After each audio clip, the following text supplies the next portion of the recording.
你们见过这么搞笑的事情吗？家里的水獭呀，竟然把家里的小猫咪当成了妈妈，每天都要搂着它一起才肯睡觉。主人说呀，这只水獭被买过来的时候特别的小，当时呀，家里的动物只有一只小猫咪，而这只水獭呀，就把这只小猫咪认成了妈妈，每时每刻都想搂着它。这只小猫咪也很无奈呀，心想着这有啥办法呀？它天天像一个狗皮膏药一样赖在我的身上，我甩都甩不掉。我想有一点点自己独立的空间也是不可能，哪怕自己想去谈个恋爱都不可能，因为这只水獭呀实在太赖皮了，就像一个狗皮膏药一样贴到这只小猫咪的身上。主人赶紧安慰小猫咪，告诉他说，请你理解一下呀，这只水獭平常都很粘人，如果不粘你就要粘我了，我也很无奈呀，我要出去上班，所以你帮忙照顾它嘛。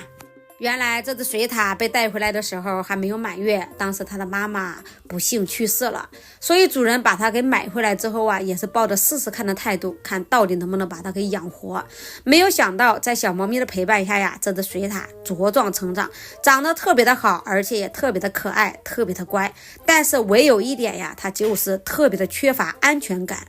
可能是因为从小没有妈妈的缘故，所以他就格外的黏这只小猫咪。小猫咪无论走到哪里，他都要跟着小猫咪，哪怕小猫咪出去约会，他也要在旁边当一个拖油瓶，当一个电灯泡。哪怕小猫咪去上个厕所，他也要在后面屁颠屁颠的跟着。甚至当他想睡觉的时候啊，他非得搂着小猫咪才肯睡，如果不搂着小猫咪啊，他都不睡，简直是太逗了。主人说这只水獭大概是把小猫咪当成妈妈了，所以才要搂着它一起睡，感觉有一点点搞笑，但是也有一点点心酸。如果可以，谁不想在自己亲生的妈妈的怀抱里睡着呢？所以这只水獭呀，也是有一点点可怜的。小猫咪可能是明白这一点，所以哪怕这只水獭有时候很过分，破坏它的生活，破坏它去跟其他猫咪的约会，它也没有在乎，也没有生气，因为它知道这只水獭是爱它的。希望这只水獭和这只小猫咪啊能够在一起永远幸福，